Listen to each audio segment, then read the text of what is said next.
Kris Kristofferson. The name alone sounds like the punchline to a joke. He's a singer, an actor, a songwriter, a Rhodes Scholar. Wait, what? That's right, folks. This guitar-slinging, whiskey-voiced crooner is smarter than your average bear. He could have been a professor lecturing on the intricacies of William Blake. Instead, he chose to grace us with his unique brand of storytelling, one song, one movie, one gut-busting anecdote at a time. You might be thinking, David Sedaris, what in the world are you talking about? Kris Kristofferson, funny? The man's a legend, a poet, a voice of a generation, and you'd be right. He is all of those things, but beneath that gruff exterior, that weathered face that could rival a road map, lies a sly wit, a twinkle in his eye, a mischievous glint that says, yeah, I might have a song about heartache and loss, but stick around, I've got jokes too. He's the kind of guy who could tell you about the time he got arrested for public intoxication after serenading a parking meter and make you believe it was the most charming thing you've ever heard. He's got stories, this one. Stories about hobnobbing with Janis Joplin, flying helicopters for a living and writing some of the most iconic songs in American music history. So, buckle up, Buttercup, because we're about to embark on a journey through the life and times of Kris Kristofferson, the funniest Rhodes Scholar you never knew existed.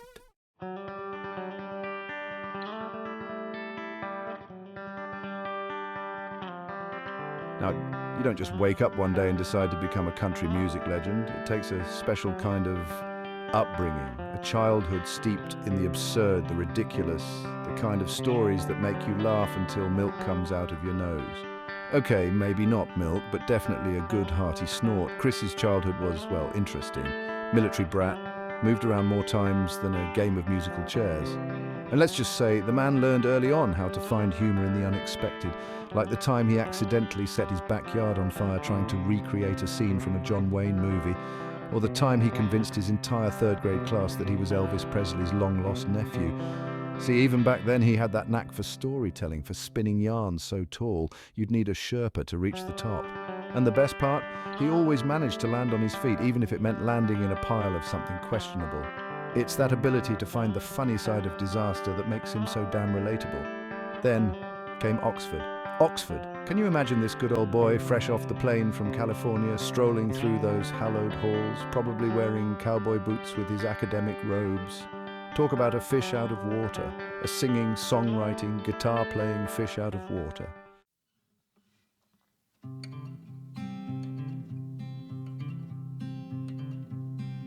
Now, I know what you're thinking, David. You're saying you can't just build an entire comedic persona on a guy's life story. Where are the punchlines, the witty asides, the observational humor that makes you the comedic genius you are? Patience, my friend, patience. The humor is in the details. It's in the way he sings those heart-wrenching ballads with a voice that sounds like it gargled with gravel and whiskey. It's in the way he delivers those lines in movies, lines that would sound downright cheesy coming from anyone else, but from him, they're pure gold. Take his music, for example, songs like Me and Bobby McGee and Sunday Morning, Coming Down. They're classics, sure. But have you ever really listened to the lyrics? The man's a wordsmith, a poet of the common man, finding humor in the mundane, the everyday struggles we all face. He sings about heartbreak, loneliness, and the search for redemption. But he does it with a wink and a nod, a sly grin that says, yeah, life's a bitch, but we might as well laugh about it. And his acting, don't even get me started. He's got this way of stealing scenes without even trying. He can be gruff, he can be charming, he can be downright terrifying, sometimes all in the same scene. He's like a chameleon, blending into any role, but always with that twinkle in his eye, that hint of mischief that lets you know he's in on the joke.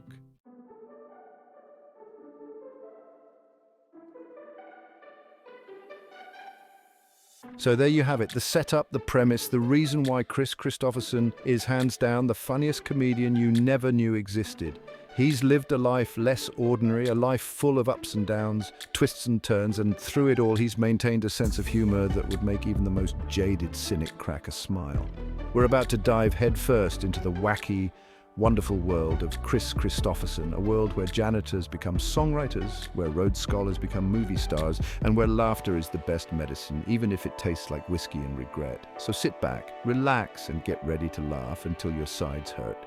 Because trust me, with Kris Kristofferson, you never know what's coming next, but you can bet your bottom dollar it's going to be entertaining.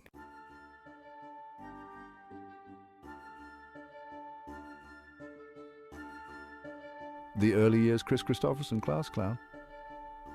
Now, some comedians are born funny. They pop out of the womb with a microphone in one hand and a whoopee cushion in the other. From the very beginning, they seem destined to make people laugh, their every action and word dripping with comedic potential. Kris? Well, Kris was a bit more of a late bloomer. He didn't burst onto the scene with a joke book in hand. Instead, he took his time, observing, learning, and slowly developing his unique sense of humor. Don't get me wrong, the man always had a twinkle in his eye, a mischievous glint that suggested a mind hard at work crafting the perfect prank. It was as if he was always on the lookout for the next opportunity to bring a smile to someone's face. But in those early years, those formative years spent navigating the treacherous waters of childhood, he was more likely to be found with his nose in a book than cracking jokes in the back of the classroom. He was a studious child, always eager to learn and absorb new information. See, Kris was a military brat. His dad was an Air Force officer, which meant moving more often than a nomad with a timeshare. The constant relocations were a significant part of his upbringing. His dad's career in the Air Force meant that the family was always on the move. One year he's in Texas, the next he's in California, then it's off to who knows where. Each new location brought with it a new set of challenges and opportunities. One year he's in Texas, the next he's in California, then it's off to who knows where. The frequent moves meant that Kris had to constantly adapt to new environments, making new friends and finding his place in each new community. Not exactly the most stable environment for a budding comedian to hone their craft, but Kris took it all in stride, using each new experience as a learning opportunity. But amidst all the chaos, all the packing and unpacking, Kris learned a valuable lesson. Humor is subjective. He discovered that what makes one person laugh might not have the same effect on someone else. What sends one group of kids into fits of laughter might elicit blank stares from another. This realization was crucial for Kris, as it taught him the importance of understanding his audience. It's all about reading the room, understanding your audience, and knowing when to hold back a punchline that might be better suited for a different crowd. Kris became adept at this skill, always keenly aware of the reactions of those around him. And hold back he did. He learned to pick his moments, waiting for the perfect time to deliver his humor, at least in those early years. He was careful, almost methodical, in his approach to humor. Oh, he had his moments, his flashes of comedic brilliance. These were the times when his natural talent for humor shone through, leaving those around him in stitches. Like the time he convinced his kindergarten teacher that his pet goldfish, aptly named Sushi, had learned to speak Japanese. It was a masterful prank, executed with the precision of a seasoned comedian. Or the time he staged a dramatic escape from his bedroom during nap time, complete with a makeshift rope ladder and a trail of strategically placed stuffed animals to throw off his pursuers, aka his mum. It was a scene straight out of a comedy movie, showcasing his flair for the dramatic. But for the most part, Kris's humor was a quiet affair. He preferred subtlety over grand gestures, often delivering his jokes in a low voice, just loud enough for those nearby to hear. A wry observation whispered under his breath, a subtle eye roll at the absurdity of it all. These small moments of humor were his way of navigating the complexities of childhood. He was like a comedic sleeper cell, biding his time, waiting for the right moment to unleash his full arsenal of wit and charm upon an unsuspecting world. Kris knew that his time would come, and when it did, he would be ready to take the world by storm. As he grew older, Kris began to find more opportunities to showcase his humor. School plays, talent shows, and family gatherings became his stage, and he relished every moment in the spotlight. His performances were met with applause and laughter, and he quickly gained a reputation as the funny kid. His family and friends were proud of his comedic talents, and they encouraged him to pursue his passion. Kris spent countless hours honing his craft, writing jokes, and brainstorming new ideas.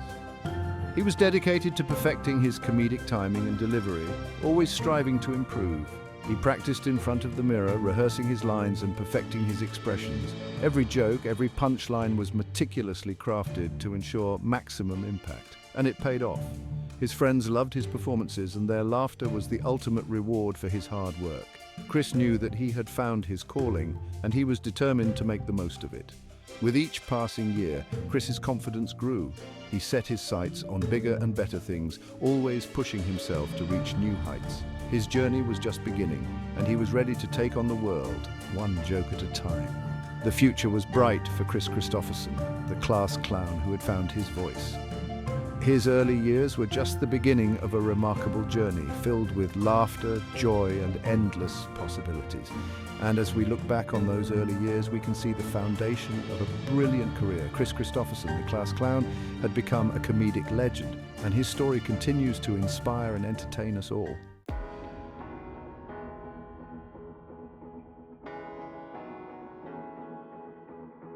Now, you wouldn't think that a future Rhodes Scholar and celebrated songwriter would spend his formative years obsessed with football. But that's exactly what Kris Kristofferson did. Growing up, Kris was more than just a bookworm or a budding musician. He was a full-fledged football fanatic. His love for the game was evident from a young age, and it shaped much of his early life. Kris was a natural athlete, a star quarterback with a cannon for an arm and legs that could outrun a cheetah on a sugar rush. His prowess on the field was undeniable, and he quickly became the heart and soul of his team. Every game was a new opportunity for Kris to showcase his skills, and he never disappointed. His teammates looked up to him, not just for his athletic abilities, but for his leadership and unwavering determination. He thrived on the competition, the camaraderie, the thrill of the game, the roar of the crowd, the adrenaline rush of a well-executed play, the sheer joy of scoring a touchdown. These were the moments that Kris lived for. Football wasn't just a sport for him, it was a way of life. It taught him discipline, teamwork, and the importance of perseverance. But here's the thing about football, it's a funny old game. It's a sport filled with contradictions and unexpected twists. One moment you're on top of the world, and the next you're flat on your back, staring up at the sky, wondering what went wrong. It's a game that keeps you on your toes, always ready for the next challenge. Sure, it's got its moments of glory, its breathtaking touchdowns and bone-crushing tackles. Those are the highlights that make it to the evening news, the plays that fans talk about for years. But for every moment of triumph, there's an equal measure of hardship and struggle. It's a game that demands everything from its players, both physically and mentally, but it's also got its fair share of absurdity, the unexpected fumbles, the missed catches, the moments of sheer clumsiness that leave everyone scratching their heads. These are the moments that remind us that, at the end of the day, football is just a game, played by humans who are far from perfect. The ridiculous penalties, the over-the-top celebrations, the coaches pacing the sidelines like caged tigers on a caffeine bender. These are the quirks that make football so entertaining, so unpredictable. It's a sport that never takes itself too seriously, always leaving room for a bit of humor and lightheartedness. And Kris? He soaked it all in, filing away those moments of absurdity, those glimpses of humor in the midst of the sweat and the grime for future use. He had an eye for the comedic, a knack for finding the funny side of even the most intense situations. This ability to see the humor in life would serve him well in his later career as a songwriter and performer. Of course, it wasn't all gridiron and glory. Kris also had a family life that was just as influential in shaping who he would become. His family was his anchor, his source of strength and inspiration. They were the ones who kept him grounded, who reminded him of the importance of love, laughter, and togetherness. Kris also had a family life, a big, boisterous family full of characters who could have given the cast of a sitcom a run for their money. Each family member brought their own unique flavor to the mix, creating a dynamic and lively household that was never short on excitement or drama. A big, boisterous family full of characters who could have given the cast of a sitcom a run for their money. Family dinners were a cacophony of voices, laughter, and the occasional argument, but through it all, there was a deep sense of love and connection that bound them together. There were his parents, of course, his dad, the stoic military man, his mum, the ever-patient matriarch, who somehow managed to keep everyone in line. His father, with his strict discipline and unwavering principles, taught Kris the value of hard work and integrity. His mother, with her gentle wisdom and boundless patience, showed him the importance of kindness and empathy, and his siblings, a motley crew of personalities who provided endless material for Kris's developing sense of humor. Each sibling had their own quirks and idiosyncrasies, and Kris loved to observe and mimic them, much to everyone's amusement. These early experiences of family life were a treasure trove of comedic inspiration. There was his older brother, the resident prankster, who taught Kris the fine art of the well-timed whoopee cushion and the joy of a good, harmless scare. His brother's antics were legendary, and Kris was often his willing accomplice. Together, they created a world of mischief and laughter that brought endless joy to their family. His younger sister, the aspiring actress who would rope Kris into her elaborate theatrical productions, often casting him as the reluctant villain or the hapless love interest. These impromptu performances were a highlight of their childhood, filled with creativity, imagination, and plenty of laughs. And his cousins, a whole gaggle of them, who descended upon the Kristofferson household every summer, turning it into a chaotic, laughter-filled madhouse. These summer gatherings were a whirlwind of activity, with games, pranks, and endless storytelling sessions that kept everyone entertained. It was within this loving, chaotic environment that Kris's sense of humor truly began to blossom. He learned to find joy in the little things, to laugh at himself, and to see the world through a lens of humor and positivity. These lessons would stay with him throughout his life, shaping his outlook and his art. He learned the importance of timing, of delivery, of finding the humor in the everyday, the mundane, the sometimes excruciating reality of family life.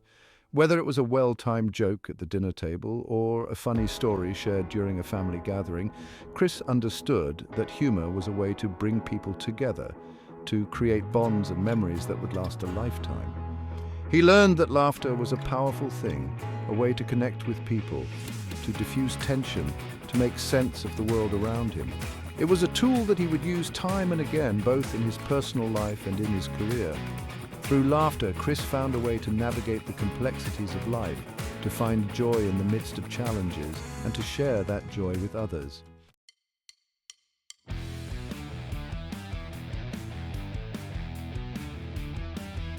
High school, those awkward, angst-ridden years when you're trying to figure out who you are, what you believe in, and how to style your hair in a way that doesn't make you look like a refugee from a bad 80s music video. Kris? He embraced the awkwardness, he leaned into it, he rocked a pompadour so high it could have doubled as a satellite dish. He wasn't just about appearances, though. Beneath that carefully sculpted exterior beat the heart of a true Renaissance man. He excelled in academics, particularly English and literature. He devoured the works of Hemingway, Faulkner, Steinbeck, his mind absorbing their words, their rhythms, their unique ability to capture the human condition with wit and pathos. And then there was music. Music. It was in high school that Kris truly discovered the transformative power of a well-crafted song. He learned to play guitar, his fingers clumsily strumming chords, his voice cracking as he tried to emulate his heroes, Elvis, Johnny Cash, Hank Williams. He started writing his own songs too. Angsty teenage anthems filled with longing, heartbreak, and the eternal quest for the perfect parking spot in the crowded student lot. His lyrics even then hinted at the poetic sensibility that would later define his songwriting career, but they also contained a subtle undercurrent of humor, a wry observation, a self-deprecating aside that revealed a mind capable of finding the funny side of even the most adolescent of woes. He was becoming a man of many talents, this Kris Kristofferson. A scholar, an athlete, a musician, a budding comedian, and he was just getting started.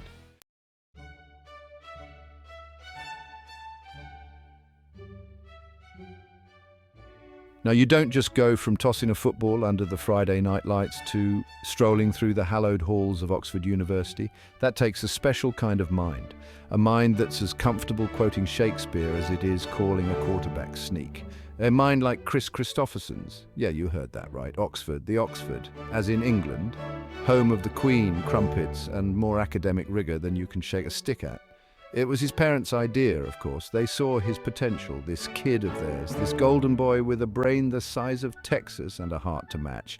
They wanted him to have the best, to experience the world, to reach for the stars. So off he went, this small-town boy from the Lone Star State, to the land of tea and crumpets, armed with a suitcase full of dreams, a head full of knowledge, and a healthy dose of trepidation. He must have felt like he'd landed on another planet. The accents, the customs, the sheer volume of tweed. It was a far cry from Friday night football games and malt shops, but Kris, he dove headfirst into the experience. He embraced the challenge, the culture shock, the sheer absurdity of it all. He learned to navigate the labyrinthine halls of the university, to decipher the nuances of British humour, to appreciate a good cup of tea, though he never quite gave up his love of a strong cup of coffee. And of course, he wrote. He wrote like a man possessed, filling notebooks with poems, short stories, and increasingly introspective songs that reflected his experiences in this strange new world. He was a fish out of water, this American boy in the heart of academia, but he was also thriving, his mind expanding, his horizons broadening, his sense of humor sharpening with every awkward encounter, every cultural misunderstanding.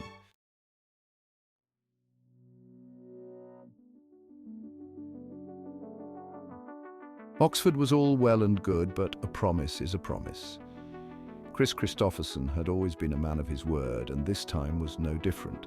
The hallowed halls of Oxford had given him a taste of intellectual rigor and cultural richness, but there was another chapter waiting to be written in his life. See, Chris's family hadn't just shipped him off to England on a whim. They had high hopes and expectations for him, and Kris was determined not to let them down. His family had a legacy of service and commitment, and Kris was about to add his own unique twist to that legacy. There was a string attached to this whole Rhodes Scholar deal, a little thing called military service. It was a tradition, almost a rite of passage, and Kris was ready to embrace it. The idea of serving his country had always been in the back of his mind, and now it was time to make it a reality. Yep, after soaking up all that knowledge, all that culture, it was time for Kris to trade in his tweed jacket for a set of fatigues. The transition was stark, but Kris was nothing if not adaptable. He knew that life was about to get a lot more challenging, but he was ready for it. He joined the army because why not? It was the next logical step in his journey, a way to test his mettle and see what he was truly made of. The army promised discipline, structure, and a sense of purpose, all things that Kris valued deeply. It wasn't like he was afraid of a challenge. In fact, Kris thrived on them. He had always been the kind of person who sought out new experiences, who pushed himself to the limit just to see how far he could go. The army was just another mountain to climb, another adventure to embark on. Besides, he'd always been fascinated by flying. The idea of soaring through the skies, of seeing the world from a bird's eye view, had always captivated him. It was a dream that he had nurtured since he was a child, and now it was within his grasp. So naturally, he became a helicopter pilot. It was the perfect blend of challenge and exhilaration, a way to combine his love of adventure with his sense of duty. Flying a helicopter required skill, precision, and nerves of steel, all qualities that Kris possessed in spades. Because when you're Kris Kristofferson, you don't just drive a desk, you take to the skies. He wasn't content to sit back and let life pass him by. He wanted to be in the thick of it, to experience everything that life had to offer. And flying a helicopter was about as close to the edge as you could get. Now, you wouldn't think that the military would be a breeding ground for humor. All that discipline, all those rules, all that saluting. It seemed like a place where laughter would be in short supply. But Kris quickly discovered that humor was an essential part of military life. All that discipline, all those rules, all that saluting. But you'd be surprised, the military was full of characters, people who used humor as a way to cope with the stress and the monotony. It was a way to bond, to build camaraderie, and to keep their spirits up in the face of adversity. See, humor thrives in the most unexpected of places. It's a coping mechanism, a way to deal with stress, to find a bright spot in the midst of the mundane, the tedious, the occasionally terrifying. And in the military, there were plenty of opportunities for humor to flourish. It's a coping mechanism, a way to deal with stress, to find a bright spot in the midst of the mundane, the tedious, the occasionally terrifying. The soldiers found ways to inject humor into their daily routines, to lighten the mood and keep each other going. It was a vital part of their survival strategy. And trust me, flying helicopters has its fair share of terrifying moments. One minute you're soaring above the clouds, the wind whipping through your hair, feeling like you could conquer the world. The next minute you're facing a crisis, and your training and instincts are the only things keeping you alive. One minute you're soaring above the clouds, the wind whipping through your hair, feeling like you could conquer the world. The sense of freedom and exhilaration was unmatched, but it came with its own set of challenges. Every flight was a test, a chance to prove yourself. The next minute you're trying to land on a postage stamp-sized helipad while a drill sergeant screams in your ear. But Kris, he took it all in stride. He had a knack for staying calm under pressure, for finding the humor in even the most stressful situations. He took it all in stride. He found the humor in the absurdity of it all. The endless drills, the mind-numbing lectures, the sheer terror of trying to parallel park a helicopter. Kris had a way of seeing the lighter side of things, of finding the silver lining in even the darkest clouds. He found the humor in the absurdity of it all, the endless drills, the mind-numbing lectures, the sheer terror of trying to parallel park a helicopter. He became the master of the well-timed joke, the wry observation that could cut through the tension and make even the most hardened drill instructor crack a smile. The endless drills, the mind-numbing lectures, the sheer terror of trying to parallel park a helicopter. He became the master of the well-timed joke, the wry observation that could cut through the tension and make even the most hardened drill instructor crack a smile. His humor was a lifeline, a way to keep himself and his comrades sane. He became the master of the well-timed joke, the wry observation that could cut through the tension and make even the most hardened drill instructor crack a smile. He was a natural storyteller, this Kris Kristofferson, and he was accumulating a wealth of material during his time in the army. He was a natural storyteller, this Kris Kristofferson, and he was accumulating a wealth of material during his time in the army. Stories about close calls, near misses, and the time he accidentally landed a helicopter in the middle of a golf course. And he was accumulating a wealth of material during his time in the army. Stories about close calls, near misses, and the time he accidentally landed a helicopter in the middle of a golf course. These stories would become the foundation of his future career, a treasure trove of experiences that he would draw on for years to come. Stories about close calls, near misses, and the time he accidentally landed a helicopter in the middle of a golf course. Don't worry, no golfers were harmed in the making of that anecdote, just their handicaps. It was a moment of pure comedy, a reminder that even in the most serious of professions, there was always room for a little laughter. Don't worry, no golfers were harmed in the making of that anecdote, just their handicaps. It was a moment of pure comedy, a reminder that even in the most serious of professions, there was always room for a little laughter. Kris's ability to find humor in the most unexpected places was one of his greatest strengths. He might have signed up to serve his country, but little did he know he was also honing his comedic timing, preparing for a career that would take him from the cockpit of a helicopter to the stage of the Grand Ole Opry. His time in the army was shaping him in ways he never could have imagined, giving him the skills and experiences that would serve him well in his future endeavors. And trust me, the ride was just getting started. Kris Kristofferson's journey was far from over. The lessons he learned, the stories he gathered, and the humor he found in the most unlikely places would all come together to create a life that was as rich and varied as the man himself. So buckle up, because this is just the beginning of a truly remarkable adventure.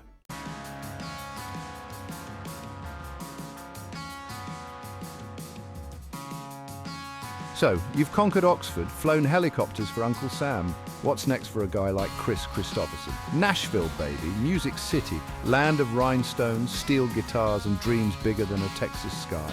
Kris had this notion, that he could write songs. Not just any songs, mind you, but songs that would make people feel things. Songs about love, loss, and the search for meaning in a world that often felt like a honky-tonk after last call. Now, Nashville ain't exactly known for its welcoming committee. It's a tough town full of dreamers and schemers, all vying for a shot at the brass ring. Kris, with his Rhodes Scholar pedigree and his military buzz cut, probably stood out like a preacher at a poker game. But he had a guitar, a head full of melodies, and a stubborn streak wider than the Mississippi. He was determined to make it in Music City, even if it meant sweeping floors and emptying ashtrays to pay the bills. Yep, you heard right, janitor. Our boy Kris, the man who could quote Yeats and fly a helicopter blindfolded, spent his early days in Nashville scrubbing toilets and mopping up spilled beer in a recording studio. It wasn't glamorous, but hey, at least he had a front row seat to the music business. And when nobody was looking, he'd sneak into the recording booth, his fingers itching for his guitar, his voice yearning to be heard.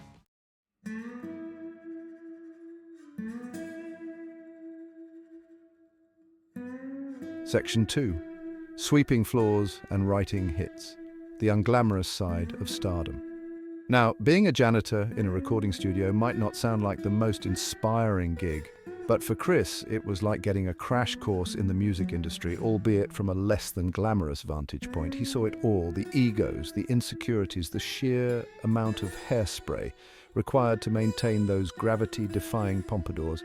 He learned to navigate the egos of musicians, producers, and record executives, all while wielding a mop and bucket like a seasoned pro. And between emptying trash cans and scrubbing toilets, Kris wrote. He wrote like a man possessed, scribbling lyrics on napkins, scraps of paper, even the occasional bathroom stall. Hey, when inspiration strikes, you don't ask for directions. His songs were raw, honest, full of the heartache and humour he observed around him. He wrote about the struggles of everyday people, the dreams chased and the dreams deferred, the laughter and the tears that make up a life well lived. He sang about the janitors and the waitresses, the truck drivers and the cowboys, the people he encountered in his day-to-day life, the people who made Nashville what it was, a melting pot of ambition, talent and enough hairspray to deplete the ozone layer. And while he scrubbed and swept and polished, he dreamed of the day when his voice, not his mop, would be heard echoing through those very same recording booths.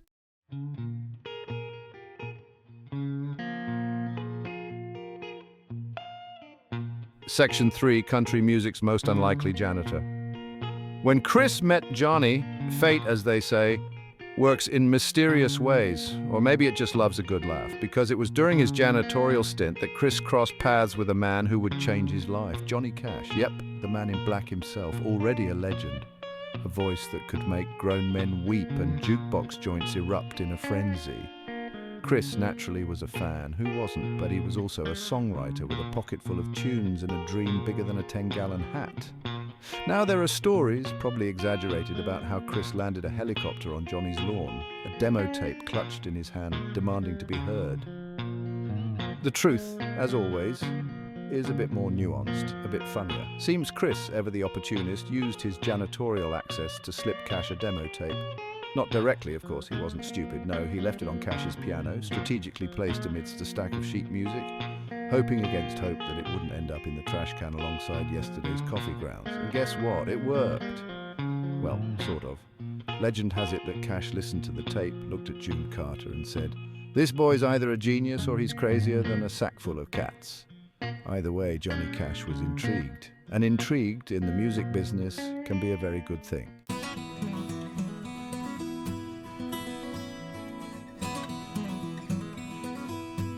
Section 4, A Star is Born. Well, almost early gigs and near misses. Now, you don't go from janitorial duties to headlining arena tours overnight, even if you're Kris Kristofferson, a man who seemed to attract extraordinary circumstances like a magnet attracts iron filings. He started small, playing gigs at local honky-tonks, dives where the beer was cheap, the crowds were rowdy, and the occasional bar fight erupted between sets. He honed his craft, his voice gaining strength, his stage presence evolving from awkward to captivating. He had a way with a song, this Kris Kristofferson. He poured his heart and soul into every performance, his voice a gravelly blend of vulnerability and defiance, his lyrics painting vivid pictures of life on the fringes, of love found and lost, of dreams both realized and shattered. He sang about the things people knew but couldn't always articulate, the heartaches, the joys, the quiet desperation of ordinary lives lived in extraordinary times. And people listened, they laughed, they cried, they raised their glasses in recognition of their own stories reflected in his songs. He had his share of near misses, of course. Record deals that fell through, songs that almost made it big, moments of self-doubt that could have derailed a lesser man. There was the time he was booed off stage at a country music festival, a chorus of jeers drowning out his heartfelt ballads. But Kris, ever resilient, ever determined, dusted himself off, cracked a wry smile and kept on singing. He knew he had something special, something unique, something that couldn't be denied. And he was determined to share it with the world, one song, one laugh, one unforgettable performance at a time.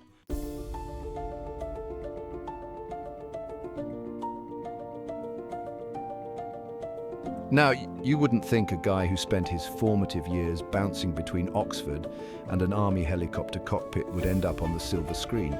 But Kris Kristofferson, as we've established, isn't your average, everyday Rhodes Scholar. He's a man of many talents, a Renaissance man with a penchant for defying expectations and a face that could launch 1,000 westerns. So picture this. It's the early 1970s. Hollywood's hungry for something new, something raw, something authentic. Enter Kris Kristofferson. Stage left, guitar slung over his shoulder, a glint in his eye, and a head full of stories just begging to be told. He wasn't your typical Hollywood heartthrob, not with that craggy face and that voice that sounded like it gargled with gravel and Jack Daniels. But there was something about him, something magnetic, something undeniably charismatic that drew people in. Maybe it was the way he could tell a story, his voice weaving tales of love, loss, and redemption that resonated with audiences. Or maybe it was that mischievous twinkle in his eye, that hint of roguish charm that made you believe he was always in on the joke. Whatever it was, Hollywood was smitten. And Kris Kristofferson, the singer-songwriter, the poet, the man who once swept floors in a Nashville recording studio, was about to add another line to his already impressive resume movie star.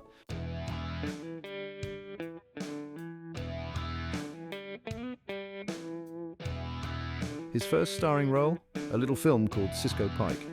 Not exactly a household name, I know, but trust me, it's a cult classic. Think Easy Rider meets Nashville with a dash of existential angst thrown in for good measure. Kris plays the titular Cisco, a washed-up musician trying to outrun his past and stay one step ahead of the law. It's a gritty, realistic portrayal of a man caught between his dreams and his demons, a role that Kris, with his own experiences in the music industry and his undeniable on-screen presence, inhabits with a raw, unvarnished authenticity. The film wasn't a blockbuster, but it did something far more important. It established Kris Kristofferson as a serious actor, a force to be reckoned with, and it showcased his unique brand of humor, a dry, understated wit that simmered beneath the surface, occasionally bubbling up in a wry line delivery or a knowing glance. Critics took notice, audiences responded, and just like that, Kris Kristofferson, the singer-songwriter with the heart of a poet and the face of a weathered cowboy, became Hollywood's newest leading man.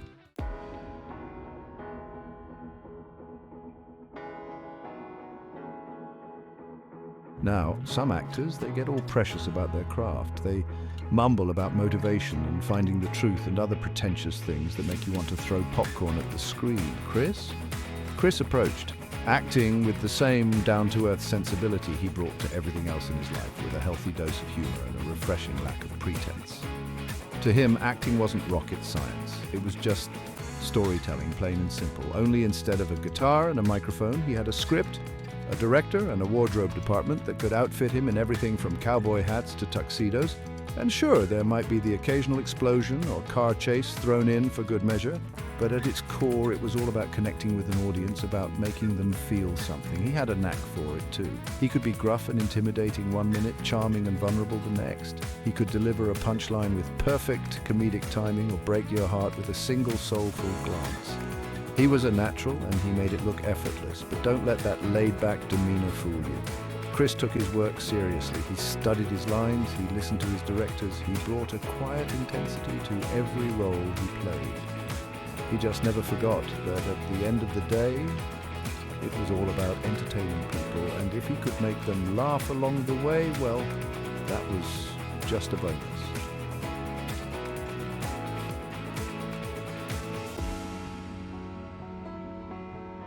Now, a movie set can be a boring place. Hours of waiting around, endless takes, and the constant threat of a rogue boom mic ruining your scene. But leave it to Kris Kristofferson to find the humor in the mundane, to turn a day on set into an impromptu comedy show, like the time he was filming a Western and decided to teach the on-set parrot, a bird with a penchant for mimicking sounds, to sing Hank Williams. The crew, initially skeptical, gathered around as Kris, with the patience of a saint and the comedic timing of a seasoned pro, coached the bird through a surprisingly accurate rendition of Your Cheatin' Heart. The director, initially annoyed by the distraction, couldn't help but crack a smile. The parrot, now a bona fide country music star in its own right, became the unofficial mascot of the production, and Kris, well, he just shrugged, flashed that mischievous grin and went back to work. Another legend added to his ever-growing repertoire of on-set antics. He was a prankster at heart, this Kris Kristofferson, always looking for a way to lighten the mood, to bring a little laughter to the often serious world of filmmaking, and the crew, they loved him for it. He was one of them, a guy who never took himself too seriously. A reminder that even in the glamorous world of Hollywood, sometimes the best stories were the ones that unfolded when the cameras weren't rolling.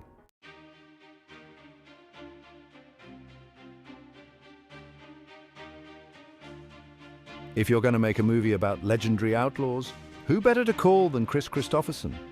He'd already proven himself as an actor, a singer, a storyteller extraordinaire. So it was only a matter of time before Hollywood came calling with a role that seemed tailor-made for him, Billy the Kid in Sam Peckinpah's Pat Garrett and Billy the Kid. Now, this wasn't your typical shoot-'em-up western. This was Peckinpah, a director known for his gritty realism, his unflinching portrayal of violence, and his ability to attract a certain kind of actor, the kind who wasn't afraid to get their hands dirty, their boots dusty, and their emotions raw. Kris naturally fit right in. He embraced the role of Billy the Kid, bringing a quiet intensity and a surprising vulnerability to the legendary outlaw. He wasn't just a gunslinger. He was a young man caught in a web of circumstance, a folk hero whose time was running out. And then there was the music. Oh, the music. Kris wrote and performed the soundtrack, a collection of haunting ballads and foot-stomping anthems that perfectly captured the spirit of the film. Songs like Knocking on Heaven's Door and the ballad of Billy the Kid became instant classics, cementing Kris's status as a musical icon and adding another layer of depth and emotion to the film. Pat Garrett and Billy the Kid wasn't a box office smash, but it became a cult classic, a film that has only grown in stature over the years. And Kris's performance, well, it's considered one of his finest, a testament to his range as an actor and his ability to find the humanity even in the most iconic of characters.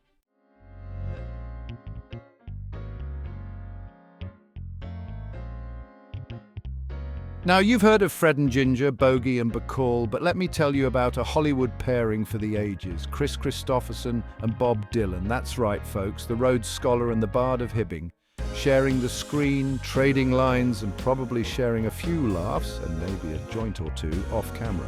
It all went down on the set of Pat Garrett and Billy the Kid.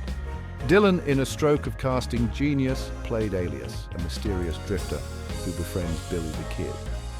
And let me tell you, the chemistry between these two was electric. They were like two sides of the same coin. Both poets at heart, both observers of the human condition, both with an uncanny ability to channel the zeitgeist through their music and their on-screen presence. They say that during breaks in filming, Kris and Bob would sit around strumming guitars, swapping stories, and generally being the coolest dudes on the planet. They even wrote a song together, Billy 4, a haunting ballad that perfectly captured the spirit of the film and the bond between their characters. It was a match made in cinematic heaven, a testament to the power of collaboration and the magic that can happen when two legends collide. And let's be honest, the thought of Kris Kristofferson and Bob Dylan hanging out, making music and probably cracking wise about the absurdity of it all is enough to make even the most jaded cynic crack a smile.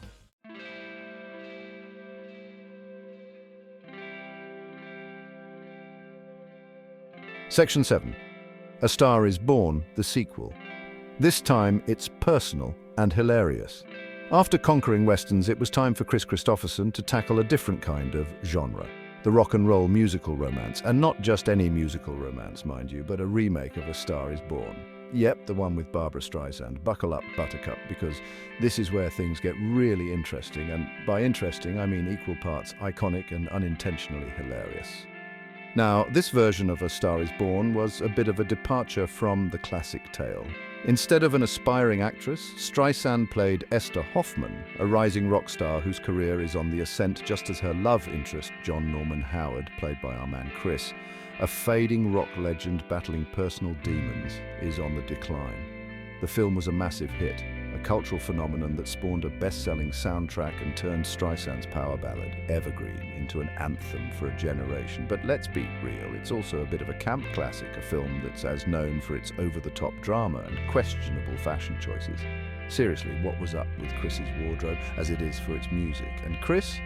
Well, he's the best part of the whole thing. He plays John Norman Howard with a weary resignation, a sense of world weariness that feels both authentic and, dare I say, hilarious.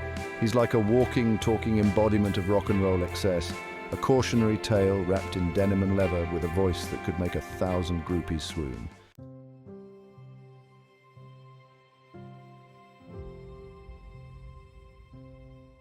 Section 1. The Ballad of Kris and Barbara. A love story. Sort of. Now, when you think of iconic Hollywood pairings, Kris Kristofferson and Barbra Streisand might not be the first duo that springs to mind. But hey, opposites attract, right? Or maybe it's the shared love of dramatic ballads and statement-making eyewear. Whatever the reason, their on-screen partnership in A Star Is Born was pure cinematic gold. The rumors flew faster than a toupee in a hurricane. Were they, weren't they? Did they, didn't they? The tabloids had a field day with these two, spinning yarns about torrid affairs and on-set blowouts. The truth, as always, is probably far less scandalous. But hey, who are we to let facts get in the way of a good story? The reality is that Kris and Barbara, despite their vastly different personalities and approaches to their craft, managed to forge a working relationship that yielded some truly memorable moments on screen. They had this undeniable chemistry, a palpable tension that crackled with both romantic possibility and the threat of imminent implosion. Kris, with his laid-back demeanor and his penchant for understatement, was the perfect foil to Streisand's more, shall we say, assertive personality. He was the strong, silent type, the rugged individualist who could handle Barbara's larger-than-life persona without breaking a sweat, or at least without letting it show on camera. And let's be honest, the thought of Kris Kristofferson, the man who once landed a helicopter on Johnny Cash's lawn, trying to navigate the world of Barbra Streisand, the woman who reportedly traveled with her own personal hairstylist and a collection of antique teacups, is inherently funny. It's a sitcom waiting to happen, a buddy comedy with a soundtrack full of power ballads and enough hairspray to rival a John Waters film festival.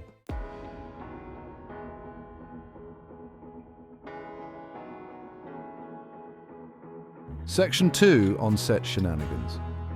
When Barbara met Kris, hilarity ensued. Now, a Barbra Streisand production is a well-oiled machine, everything planned to perfection, from the lighting cues to the catering menu. Reportedly, Barbara has a weakness for truffle oil and gluten-free crackers. So, when Kris Kristofferson, a man who once wrote a hit song on a napkin, waltzed onto the set of A Star Is Born, you can bet there were a few raised eyebrows, and maybe a few muttered prayers for patience. But Kris, ever the unflappable charmer, took it all in stride. He treated Barbara with respect, indulged her perfectionism, and even managed to sneak in a few pranks along the way, like the time he replaced the sugar in her green room with salt, just to see if she'd notice. She did, and let's just say the air was thick with the scent of lavender and passive-aggressive pronouncements about dietary requirements. He even managed to win over Barbara's notoriously protective entourage.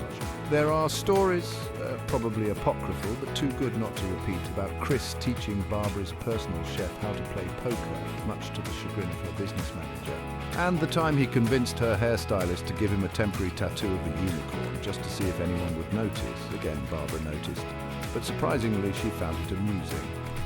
The point is, Kris Kristofferson, with his down-to-earth charm and his mischievous sense of humor, brought a much-needed dose of levity to the often intense world of a Barbra Streisand film set. He was a breath of fresh air, a reminder that even in the midst of all the glamour and drama, sometimes the best way to survive Hollywood is to never take yourself too seriously.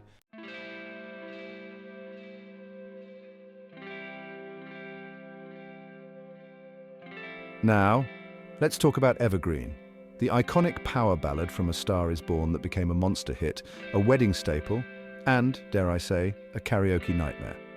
The song, written by Barbara herself, with a little help from Paul Williams, is a soaring ode to enduring love, a testament to the power of connection that transcends time and circumstance. But here's the thing, Kris Kristofferson, with his gravelly voice and his no-frills approach to singing, wasn't exactly known for his power ballads. He was more of a Sunday morning coming down kind of guy, a storyteller who conveyed emotion through raw honesty rather than vocal acrobatics. So, imagine the scene, Kris in the recording studio, faced with the daunting task of duetting with Barbra Streisand, a woman who could hit notes that would shatter glass and melt glaciers. The pressure was on, the stakes were high, and the hairspray budget was probably larger than the GDP of a small island nation. But Kris, ever the professional, rose to the occasion. He poured his heart and soul into the song, his rough-hewn vocals complementing Streisand's soaring soprano. The result was a study in contrast, a testament to the power of collaboration and, let's be honest, a masterclass in comedic timing. Seriously, listen to the way Kris delivers the line, "Love, soft as an easy chair, it's pure gold." Evergreen became one of the biggest hits of Kris's career, a testament to his versatility as a vocalist and his ability to find the humor even in the most unlikely of musical pairings. And let's be real, the mental image of Kris Kristofferson, in all his bearded glory, belting out a power ballad with Barbra Streisand is enough to make anyone chuckle.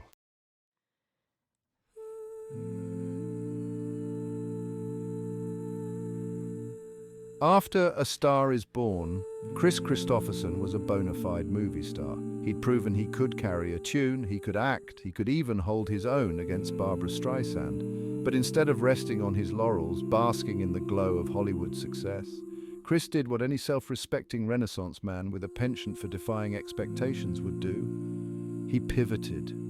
He transitioned from leading man to character actor, embracing roles that played to his strengths, his rugged good looks, his gravelly voice, and his ability to convey a world of emotion with a single glance. He became the go-to guy for gruff mentors, weathered lawmen, and world-weary cowboys, adding a touch of gravitas and a hint of mischief to every film he graced with his presence. He shared the screen with some of Hollywood's biggest names, holding his own against the likes of Burt Reynolds, Nick Nolte, and even Chuck Norris. Yes, Chuck Norris. Apparently, even action heroes need a good gruff mentor every now and then. He tackled comedies, dramas, thrillers, and even a few horror films, proving that he was as comfortable with a witty one-liner as he was with a gun in his hand or a tear in his eye. He never took himself too seriously, though. He approached every role with the same down-to-earth sensibility and sly sense of humor that had become his trademark. He was a consummate professional, a joy to work with, and a constant reminder that even in the cutthroat world of Hollywood, sometimes the best way to make an impact is to be yourself, even if yourself happens to be a Rhodes Scholar turned helicopter pilot turned singer-songwriter turned movie star with a voice like gravel and a heart of gold.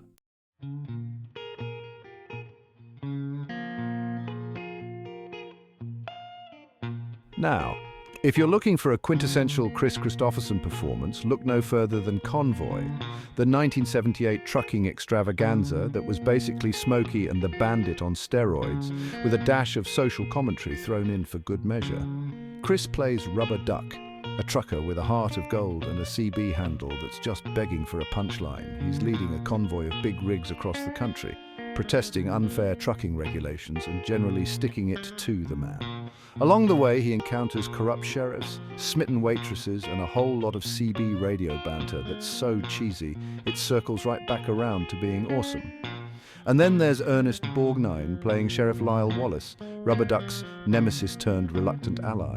Borgnine, a legend in his own right, was known for his gruff demeanor and his booming voice, but he also had a surprisingly goofy side, a twinkle in his eye that suggested he was always up for a good time. The scenes between Kris and Ernest are pure magic. They bicker, they banter, they even break into song at one point. Yes, really. There are stories, probably exaggerated, but who cares? About Kris teaching Ernest how to play guitar between takes, much to the amusement of the cast and crew. The point is, Convoy is a perfect example of Kris Kristofferson doing what he did best, finding the humor and the humanity in unexpected places, even if those places happen to be the cab of an 18-wheeler or a roadside diner with a jukebox full of classic country tunes.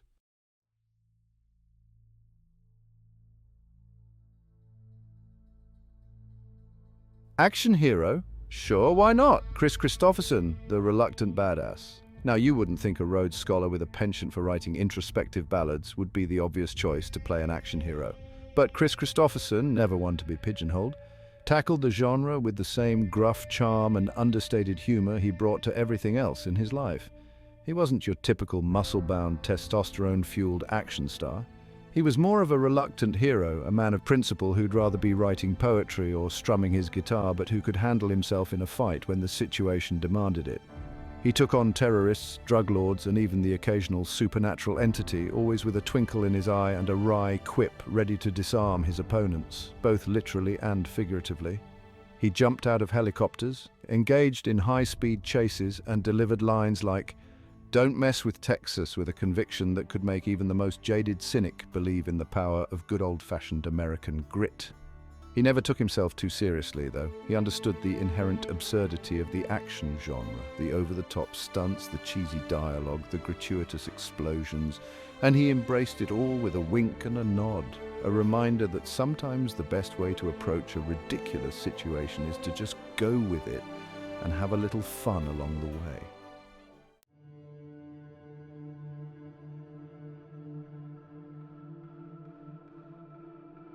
Now, when you think of vampire movies, you probably don't immediately picture Kris Kristofferson, but hey, the man's got range.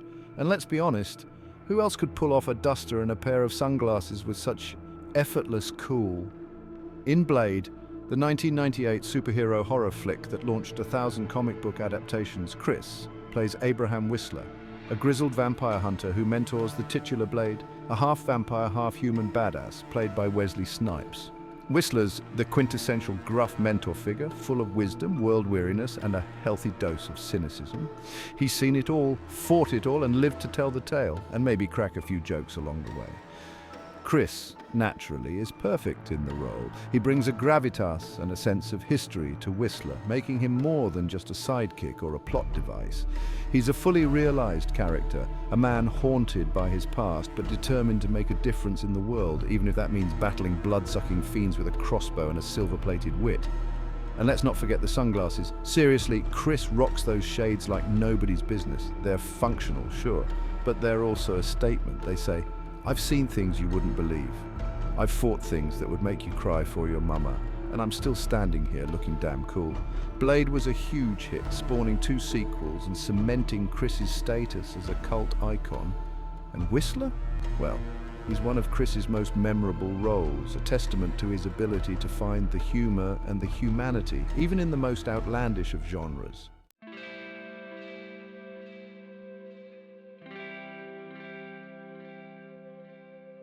Now, a lot of actors, as they get older, they start chasing after those Oscar bait roles. They try to prove they're still relevant, still got it. Kris Kristofferson, he never bothered with any of that.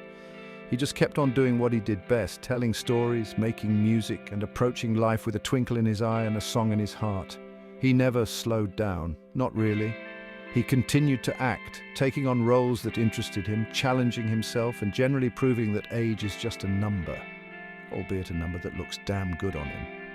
He kept writing songs, releasing albums that reflected his experiences, his wisdom, and his enduring sense of humor. And he toured the world, playing to sold-out crowds, his voice a little more weathered, his guitar playing a little more soulful, but his spirit as indomitable as ever. He embraced his age, wrinkles and all, with the same grace and good humor that had defined his career. He became a statesman of sorts, an elder statesman of American music and film, a living legend who never forgot where he came from or the power of a good story well told. And let's be honest, there's something inherently funny about a man who's lived as full a life as Kris Kristofferson. A man who's seen it all, done it all, and still manages to find the humor in it all. He's a national treasure, a reminder that sometimes the best way to age is to do it with a wink, a smile, and a song on your lips.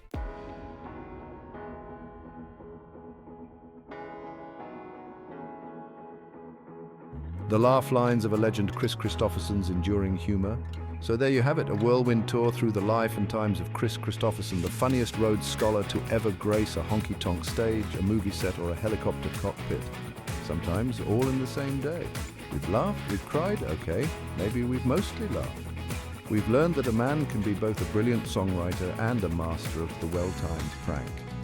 But what is it about Kris Kristofferson that makes him so darn funny? It's not like he's telling knock-knock jokes or doing impressions of barnyard animals. Though now that I think about it, a Kris Kristofferson impression of a chicken could be comedy gold. No, his humor is more nuanced than that. It's in the twinkle in his eye, the wry delivery of a line, the self-deprecating shrug that says, yeah, life's a trip, might as well enjoy the ride. He never tried too hard, never felt the need to prove he was the life of the party. The humor just seeped out of him, this effortless blend of wit, wisdom, and a healthy dose of I've seen some things perspective. He was the guy at the bar, nursing a whiskey, observing the human circus with a knowing smile, occasionally leaning over to share a story that would make you laugh so hard your drink came out your nose. He was the real deal, this Kris Kristofferson. Authentic, unpretentious, and always up for a good time. And that, my friends, is the secret to true enduring humor.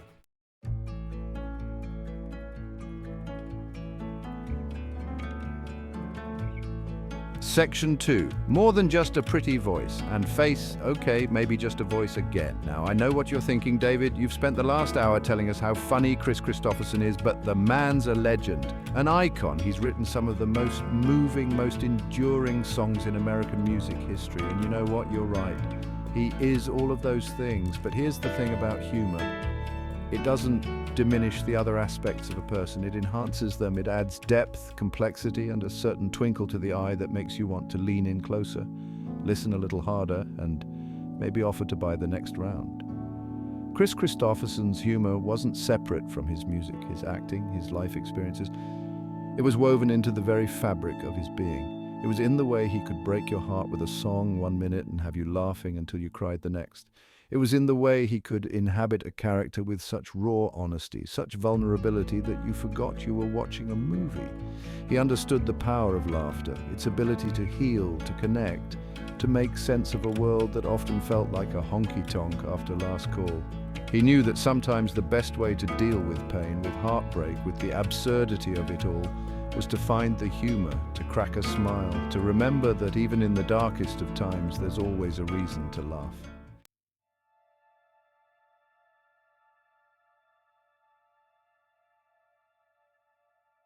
Section 3, The Legacy of Laughter. From Rhodes Scholar to Renegade, he made us grin.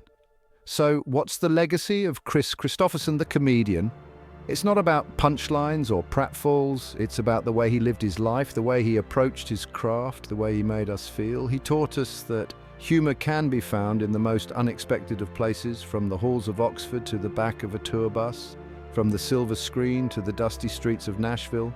He showed us that it's okay to laugh at ourselves, to embrace the absurdity of it all, to find the joy in the journey, even when the journey takes us down some pretty bumpy roads.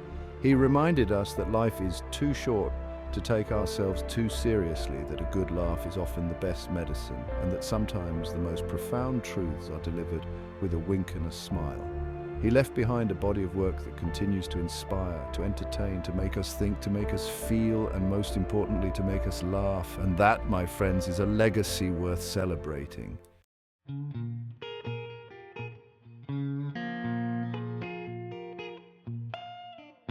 Section 4. So you want to be the next Kris Kristofferson? A humorous how-to guide. Now, I know what you're thinking. David, you've convinced me. I want to be the next Kris Kristofferson. I want to write songs that make people cry, act in movies that make them think, and tell stories that make them spit out their coffee in amusement.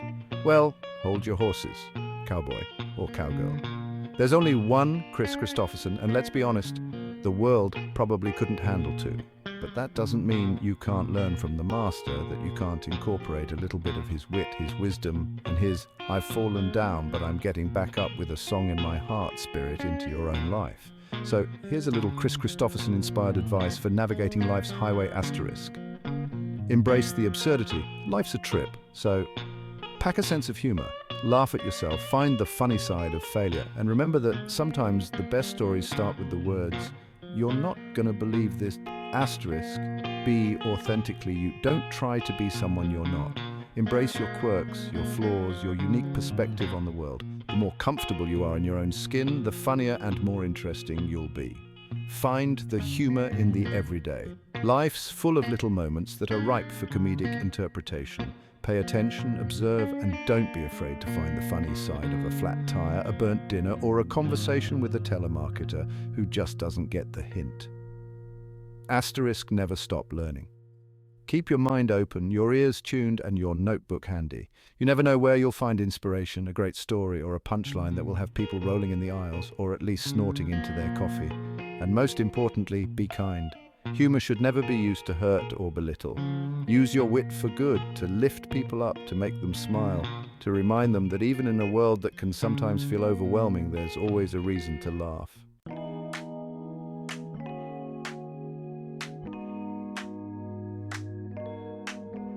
Section 5. Kris Kristofferson, the man, the myth, the punchline you'll never forget. Kris Kristofferson, he's a singer, an actor, a songwriter, a Rhodes Scholar, a helicopter pilot, a husband, a father, and yes, a comedian. But more than that, he's a reminder that life is a journey, not a destination, and that the best way to navigate that journey is with a song in your heart, a twinkle in your eye, and a well-timed joke ready to disarm even the most cynical of souls. He's a national treasure, a living legend, and a punchline waiting to happen.